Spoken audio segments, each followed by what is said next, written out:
할렐루야. 거룩한 성일입니다. 주의 날에 다시 한번 여호와를 앙망하시고 또 하나님의 형상을 회복하시는 복된 날이 되시기를 주의 이름으로 축복합니다.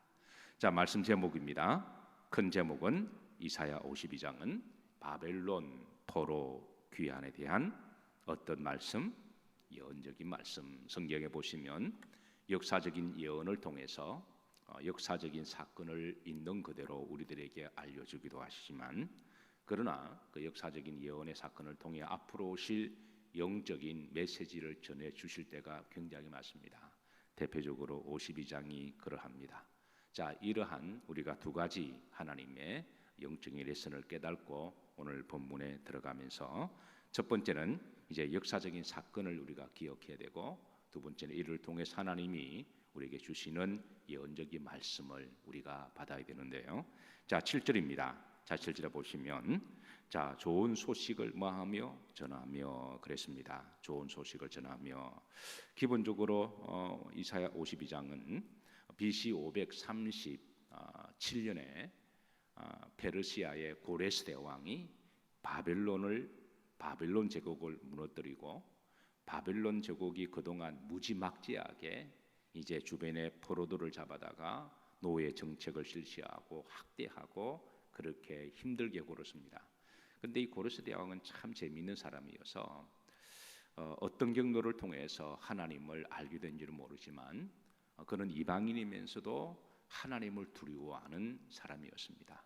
그래서 하나님을 두려워하는 사람이어서 그가 바벨론 제국을 정복하고 난 다음에 BC 538년에 이스라엘 백성들은 본국에 돌아가도 좋다는 칙령을 내립니다. 그래서 이 칙령을 1년 동안에 이제 점검을 하고 537년에 실제로 이제 시행령을 내려서 돌아가도 좋다 그렇게 내리는데, 그게 이제 이스라엘 백성들이 역사적으로 볼 때는 그거는 굿뉴스인 겁니다. 좋은 소식인 거예요. 그래서 이 좋은 소식을 전하며, 그래서 다른 성경에 있어서는 고레스 대왕이 이방인이지만 하나님의 종이다 그렇게 비유를 할 정도로 그렇게 말씀을 전해주고 있는데요. 결국은 역사를 주관하시고 통치하시는 분은 하나님이심을 알려주십니다. 하나님은 필요하시면 얼마든지 이방인을 통해서도 역사하시고 다른 나라를 통해서도 역사하시잖아요. 자, 그런데 이 좋은 소식을 전하면 이건 이제 돌아가도 좋다고 하는 이제 이 소식인데요. 네 가지 성격을 담고 있습니다. 뭐를 공포하며 평화를 공포하며, 두 번째는 복된 소식을 가져오며, 세 번째는 무엇을 공포하며 구원을 공포하며, 네 번째 내 하나님이 뭐 하신다? 통치하신다. 결국은 역사를 통치하시는 분은 하나님이시라는 거죠. 그런데 이 사건을 통해서 앞으로 이사야는 메시아가 오시게 되면 그 메시아가 오시는 소식은 굿뉴스다. 우리가 복음을 굿뉴스라 그러잖아요. 그 주님이 가져오시는 그 굿뉴스는 네 가지 성격을 담고 있습니다. 평화를 담고 있습니다.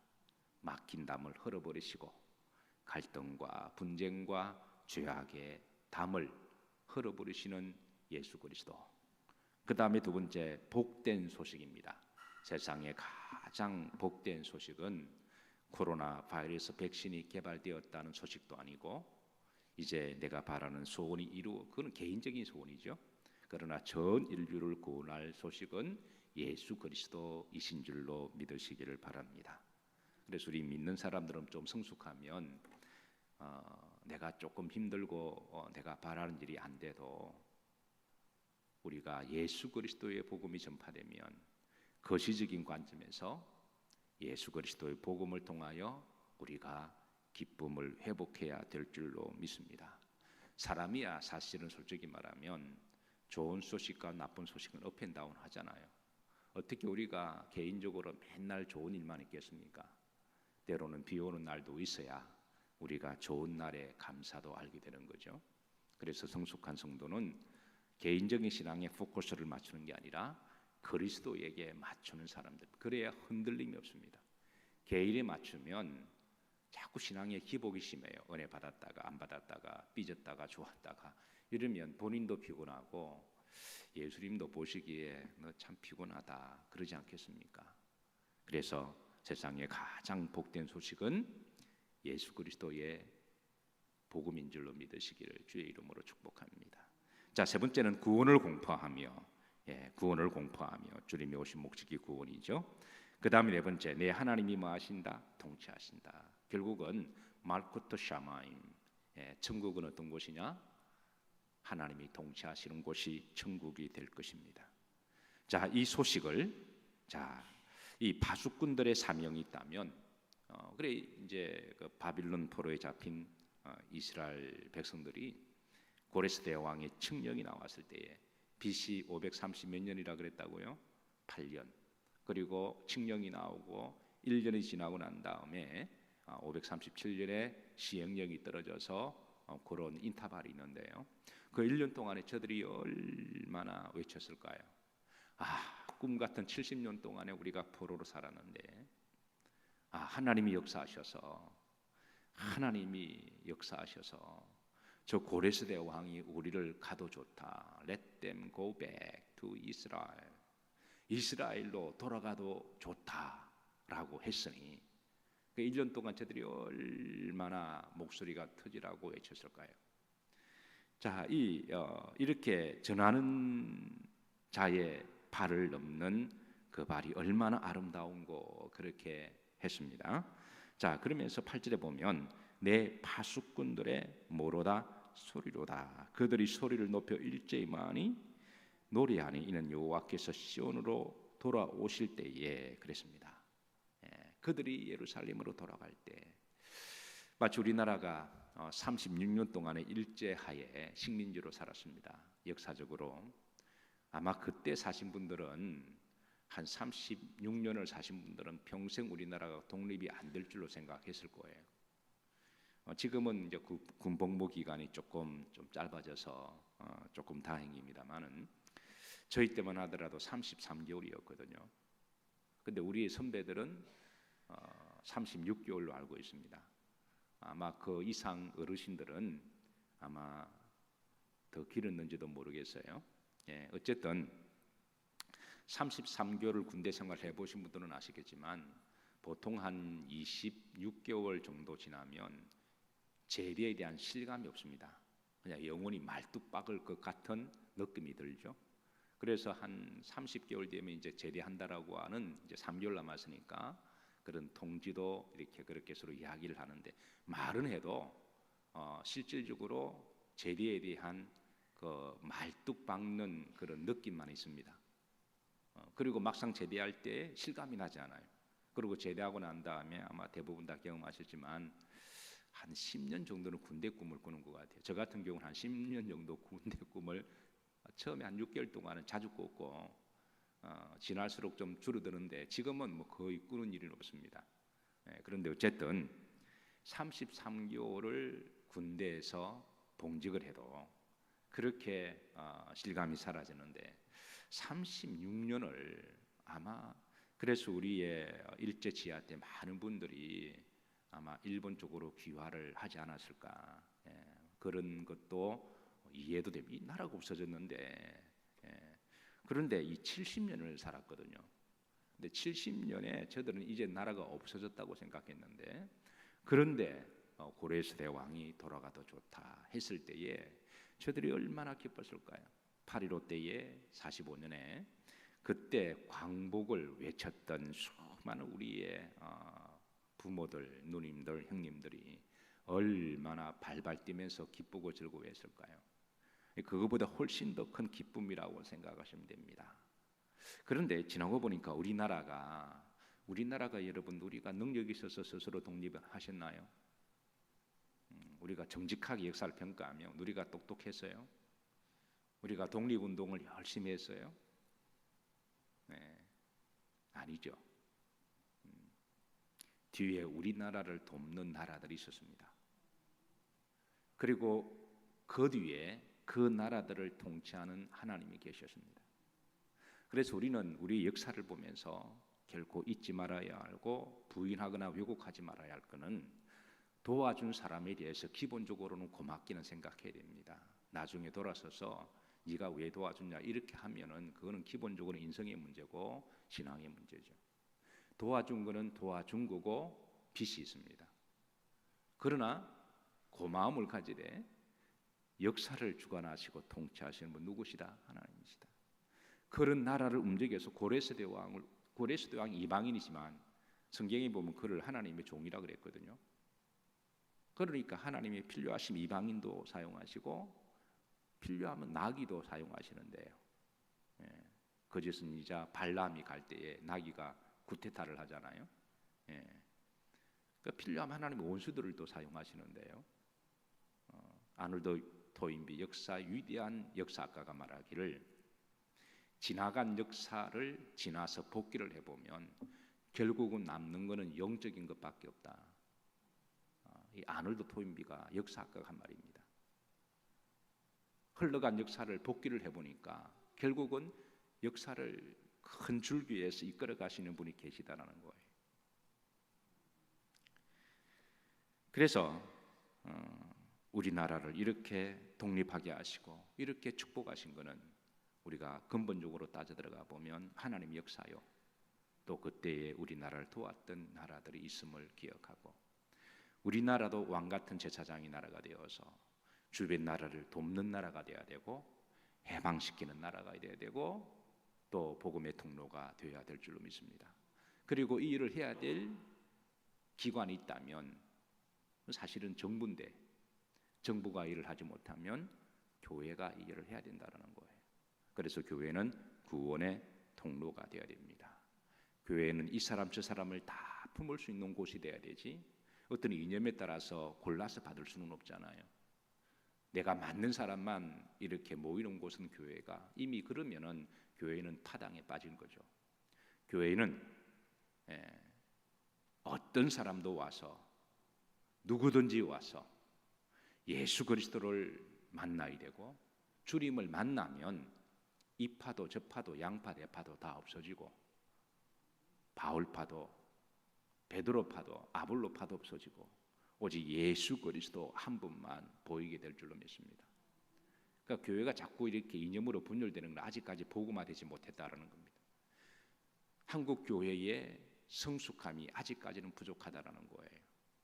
그리스도가 유일한 우리의 구세주가 되시고 주님이 우리를 통치하신다면 이 땅의 지도자들이 누가 통치하더라도 다 한계가 있음을 우리가 인지하고 그들에게 몰빵하는 게 아니라 그들을 위해서 기도를 해줘야 되고 그들도 얼마든지 타락할 수 있음을 연약한 인간임을 우리가 긍휼히 여기고 한 죄 있는 사람으로 우리가 바라봐야지 거기에 지나치게 몰빵을 해서 그 사람이 우리나라를 구원해주고 나를 구원해줄 사람은 아닙니다.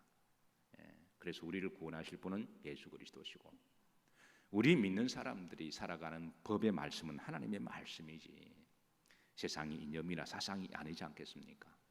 그래서 우리가 믿는 사람이 복음에 반듯하겠으면 좌우로 흔들리지 않습니다.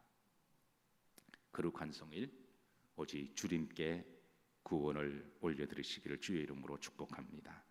내 파수꾼들의 소리로다 그들이 소리를 높여 일제히 노래하니 이는 여호와께서 시온으로 돌아오실 때에 하나님이 이 일을 역사하실 때에 자 9절입니다. 9절 합독합니다. 너 예루살렘의 황폐한 곳들아 기쁜 소리를 내어 함께 노래할지어다 이는 여호와께서 그의 백성을 위로하셨고 예루살렘을 구속하셨습니다. 결국 저들이 돌아가서 자유를 얻는 것은 하나님이 구속하셨고 구원하셨다. 재미있는 말씀은 8절 흐름지를 보시면 자 그들이 돌아올 때에 그들의 눈이 뭐하리로다 마주 보리로다 그랬습니다. 그들이 절구하면서 마주 보며 그 경계 사이는 그 어떤 것도 없고 오직 하나님만 계신다고 하는 것이죠. 10절입니다. 합독합니다. 여호와께서 열방의 목전에서 그의 거룩한 팔을 나타내셨으므로 땅 끝까지도 모두 우리 하나님의 구원을 보았도다. 역사적으로 이스라엘 백성들이 바빌론 포로 70년을 지나면서 그 누구도 이제 이스라엘 유대라고 하는 나라는 역사 지도 속에 사라졌다. 그게 그 시대의 평가입니다. 70년 동안 나라가 없는데 뭐 나라가 있겠습니까? 근데 그 나라가 다시 복원되니까 그 당시에 열방에 있는 나라들이 깜짝 놀라면서 이 일은 하나님이 하셨다라고 인정할 수밖에 없는 그런 고백을 하게 하신다라는 거예요. 이런 하나님, 믿지 않는 사람들도 하나님이 하셨다. 그 미국의 역사학가들이 재밌는 거는요, 우리나라를 연구하다가 그분이 믿지 않는 사람인데도 대한민국은 하나님이 독립하게 하셨다, 그렇게 평가를 하는 분이 계세요. 아놀드 토인비가 여러분 믿음 있는 사람 아닙니다. 역사학가 아놀드 토인비지만, 근데 그가 역사를 연구하다 보니까 하나님의 거대한 역사를 인정할 수밖에 없는 그런 글들을 많이 남겨요. 자, 이제 11절입니다. 복된 소식을 들은 자의 신앙과 자세입니다. 자, 우리가 복된 소식을 들었다면 어떻게 해야 될 것인가? 11절입니다. 너희는 말지어다 떠날지어다, 말지어다 떠날지어다. 고레스 대왕이 538년에 칙령을 내렸다면 1년 동안의 시행령을 하기 위해서 행정적으로 준비할 때입니다. 그러면 그 1년 동안에 저들은 이 복음을 들었으면 떠날 준비를 해야죠. 군대 제대한다는 통지를 받아도 현실적으로는 저 개인적으로는 그래요. 정말 제대할까? 혹시 전쟁은 안 터질까? 예. 근데 제대할 때도 실감이 없었는데요. 그래서 어떤 친구들은 간혹 말뚝을 맞는 친구들이 있습니다. 군에 군생활하다가 군대가 또 익숙하기도 하고 병장쯤 되면 또 졸병들도 많고, 그리고 나가봐야 뭘 해야 되지 자신감도 없으니까 아예 여기 그냥 말뚝 박자. 그래서 말뚝 박는 이들도 들어 있었습니다. 그런 사람은 군에서 이제 평생 말뚝 박는 거죠. 그러나 불안과 좀 답답함이 있어도 과감하게 제대를 해서 공부할 아이들은 공부를 하고, 또 자기 인생을 살아가는 이들은 좀 제대하고 고생을 하지만 이렇게 좀 스트럭을 하고 노력하고 열심히 해서 나중에 뭐 언어가 되기도 하고 나중에 또 학자가 되기도 하고 자기 갈 길을 다 찾아가잖아요. 떠날지어다 떠날지어다, 떠날 준비를 해야죠. 주님이 이 땅에 오셔서 우리에게 이 땅은 장망성기라 하셨으니 언젠가는 우리가 이 땅의 나그네 정을 정리하고 천국으로 오라 하실 때에 떠날 준비를 해야죠. 우리가 언제까지 여기 말뚝박고 살 수는 없잖아요. 자기는 영원히 죽지 않을 것처럼 늙지 않을 것처럼 그런 인생 없죠. 한때 아무리 펄펄 뛰어다녀도 나이가 들면은 걸어다니기도 버겁고, 그리고 감기 하나도 연약해지고, 그래서 우리 이 땅에 살면서 우리가 천국 갈 준비를 늘 하고 살아야 됩니다. 자, 두 번째, 부정한 것을 만지지 말지어다. 그 가운데서 나올 혹시 부정하거나 더럽거나 음란하거나 세속적이었다면 그거 빨리 정리하라는 거예요. 왜냐하면 그런 모습을 가지고 우리가 천국 갈 수는 없는 거거든요. 바빌론 포로의 세속적인, 그러니까 70년을 살면서 유다 백성들도 어떤 사람은 거의 바벨론화 된 사람들이 많습니다. 우리 믿는 사람들이 세상에 살다 보니까 자기도 모르게 세속화된 경우가 굉장히 많습니다. 그래서 우리가 복음을 생각할 때마다 우리 속에 있는 세속화를 다 빼내야 되고 다시 그리스도의 원복음으로 돌아가야 됩니다. 주일날은 그런 날이죠. 그래야 우리가 나중에 그리스도의 신부로 하나님 나라에 갈 수가 있는 거지.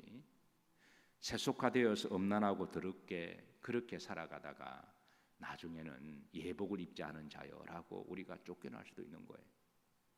세상은 우리를 참 세속화시키는 곳이고 더럽게 만드는 곳입니다. 그래서 어떤 사람들은 죄를 지어도 너무 버젓한 거예요. 너무 당당합니다. 심지어 어떤 목사님은 음란한 짓을 하고도 다윗도 그랬는데 너무 당당한 거예요. 그건 바리새인처럼 영적으로 화이 맞은 자들입니다. 화이 맞지 않고는 그럴 수가 없습니다. 정상적인 그리스도인들이라면 떨어지는 낙엽 하나도 윤동조 시인처럼 나가 떨었다고 할 것처럼 작은 죄 하나까지 우리는 떨면서 기도하고 회개하고 털어버리고 다시는 그런 일 하지 않으려고 몸부림치는 게 그리스도인들의 삶일진데, 직분이 있다고 하는 사람들이 버젓하게 죄를 범하고 너무 쉽게 용서받았다고 이야기하고 또 반복적으로 하는 거는 그거는 복음도 아니고 복음을 왜곡시킨 세속화 복음이고 그거는 스스로 더럽게 하는 겁니다. 그래서 우리는 매주마다 주일전에 와서 부정한 것을 만졌다면 우리가 비두의 고백을 회개 교복을 하고 그리고 정결 예식을 통해서 예수 그리스도의 보혈을 통해서 우리가 다시 용서함을 받고 회개에 합당한 열매를 맺고 회개에 합당한 열매는 다시 그런 일을 하지 않는 거죠. 그렇게 하면서 우리를 하나님은 다듬어 가시고 성화시켜 주시고 천국 백성으로 만들어 가시는 하나님이세요. 세 번째, 여호와의 기구를 매는 자들이요. 특별히 이제 537년에 바빌론에서 예루살렘으로 귀환할 때에 그때 레위인들이 많이 따라갑니다. 레위인들이 많이 돌아오면서 레위인은 하나님 성전의 거룩한 것을 매는 사람들이죠. 지금으로 말하면 크리스찬들입니다. 그래서 하나님의 성물을 메고 돌아올 때 여호와의 기구를 매는 자들이요 스스로 말할지어다 정결하게 할지어다. 특별히 하나님 일을 하는 사람들은 정결해야 됩니다. 그건 목회자뿐만 아니라 우리 장로님들도 그러하고 우리 권사님들도 그러하고 교회에서 봉사하는 일은 천사도 부러워하는 거룩한 직임입니다. 스스로 정결하는 정화에 스스로 자정 능력을 가지고 있어야 됩니다.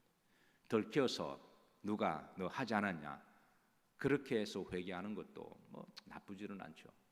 뭐 들켜도 왜 그래 안 그래 그런 사람도 많으니까. 그런데 누가 말하기 전에 스스로 정화할 수 있는 영성 그게 주님이 원하시는 믿음이 아니겠습니까? 스스로 정결하게 할지어다. 12절입니다. 합독합니다. 여호와께서 너희 앞에 행하시며 이스라엘의 하나님이 너희 뒤에서 호위하시리니 너희가 황급히 나오지 아니하며 도망하듯 다니지 아니하리라. 저들이 예루살렘으로 돌아올 때에 그때에 인도했던 스룹바벨을 유시해서 그 다음에 제사장들 레위인들이 서서 이제 길을 인도합니다. 그리고 빼앗긴 성물들 가운데 남아있는 거룩한 성물을 가지고 메고 돌아옵니다. 이 모습은 마치 하나님이 길을 열어가시는 그런 예언적인 말씀으로 해주고 있습니다. 자, 후렴절에 보시면 너희가 황급히 나오지 않으면 도망하듯 다니지 아니하리라. 끌려갈 때는 개 끌리듯 끌려갔는데 나올 때는 당당하게 나오게 하신다는 거예요. 왜? 고르시대 왕이 칙령을 내렸으니까 도망가는 것도 아니고 수치스럽게 나올 때 저들이 바벨론 이 고레스 왕이 참 놀라운 이방인이지만 이게 위대한 왕입니다. 이게 유다 백성들이 바벨론 70년 동안 살면서 거기에 벌었던 돈, 재물, 가축을 다 가져가게 합니다. 그 시적 관점에서 볼 때는 고레스 왕이 페르시아가 전 세계를 지배하니까 한 민족의 재산이 사실 얼마 되지 않는 거거든요. 그런데 빼앗으려고 그러면은 원래 부자들이 더 인색할 수 있잖아요. 부자들이 더 이렇게 작은 것 가지고 그냥 악바리처럼 할 때가 있잖아요. 그런데 넉넉한 부자들은 그냥 좋은 마음으로 구제하고 도와주는 마음으로 그냥 그거 가지고 살아 그렇게 할 때가 있잖아요. 고르스 대왕이 바로 그런 대왕인데요. 유대인들이 70년 동안에 저들이 일구었던 모든 재산을 다 가져가도 좋다 그렇게 칙령을 내려요. 그래서 저들이 돌아갈 때는 모았던 은과 금과 비자금과 가축과 노예들을 이것들을 다 가지고 돌아가요. 당당하게 나옵니다. 이 하나님이 그렇게 자유를 주셨고 당당하게 나가도록 하셨고 도망치되 자다가 몰래 도망가는 밤이 이사는 게 아니라 그렇게 하나님이 존귀하게 해주십니다. 자 13절입니다. 보라 내 종이 말이니 형통하리니 받들어 높이 들려서 지극히 존귀할 받들어 높이. 고레스 대왕이 이상하게 어떤 경로로 하나님이 살아계심을 체험한지는 모르지만 하나님의 백성들을 함부로 대했다가는 지가 죽을 꼴로 아마 바빌론 제국이 멸망하는 것을 보고, 왜냐하면 다니엘서 보면 하나님이 때가 되면 다니엘을 통해서 바빌론 제국을 멸망시켰다는 말씀이 있거든요. 아마 고레스 대왕이 그런 예언적 묵시록을 봐서 그런지는 모르겠습니다만은 어쨌든 하나님을 대적하는 자는 죽는다, 망한다. 예. 그렇게 해서 하나님의 백성들을 존귀하게 여겨줍니다. 역사 속에 보면 하나님의 백성을 존귀하게 여겨준 제왕들이 많습니다. 알렉산더 대왕이 그랬습니다.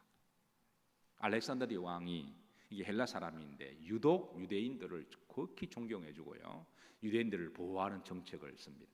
이럴 때에 유대인들이 알렉산더 대왕의 보호를 받고 알렉산더의 항구가 만들어졌을 때 그게 한 특구를 유대인들에게 다 줘버려요. 한 20만 명이 살 수 있도록 한 특구를 다 주고, 그래서 그 특구에서 그때 이제 알렉산더의 학파들이 나오죠. 유대인들이 거기에서 학자들이 연구하고 70인력들이 나와서 구약 성경을 헬란말로 연구하고 거기에 유명한 학자들이 많이 나옵니다. 철치 파들들도 많이 나오고 교부들도 많이 나오고요. 예. 어쨌든 고레스 대왕은 유대 백성들을 굉장히 존귀하게 존중해 주었고, 그리고 후렴절에 보면 지극히 뭐하게 되리라? 존귀하게 되리라.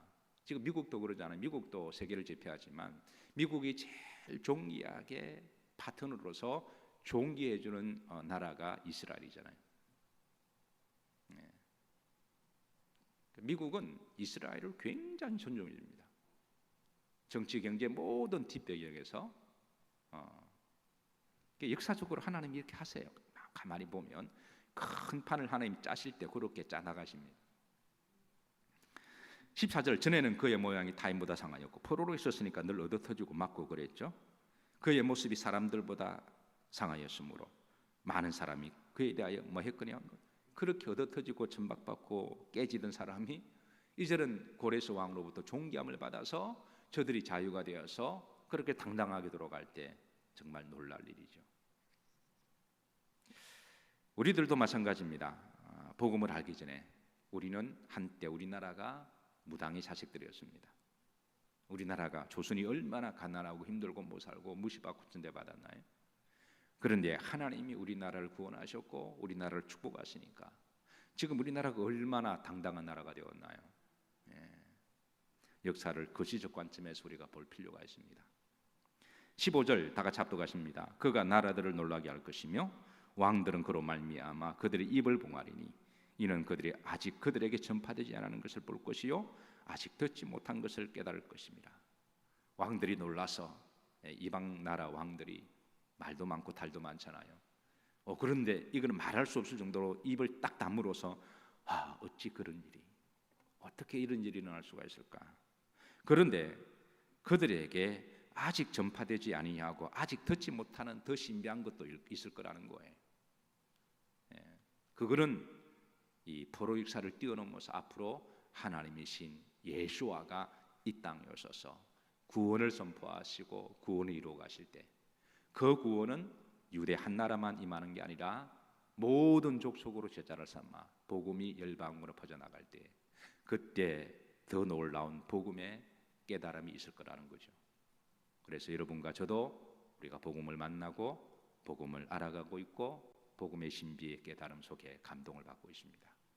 거룩한 성일 다시 한번 복음의 놀라운 소식들이 비록 앞주고 세우신 들마다 교회들마다 쩡쩡하게 울려 퍼지게 하시고 우리 이 복음의 통로가 되는 우리 그리스도인들은 누구보다도 복음을 전하는 아름다운 발길이 되시기를, 소리쳐 외치는 날이 되시기를, 주의 날이 되시기를, 주의 성도들이 되시기를 주의 이름으로 축복합니다. 기도합니다. 하나님 우리에게 복음을 주셔서 감사를 드립니다. 하늘이 울리도록 열방에 퍼져나가도록 쩌렁쩌렁하게 이 구원의 소식을 전하는 자의 발길이 어찌 그리 아름다운가. 하나님 그런 복음의 입술이 될 수 있도록 축복해 주옵소서. 예수님 이름 받도록 축복하며 기도하옵나이다. 아멘. 288장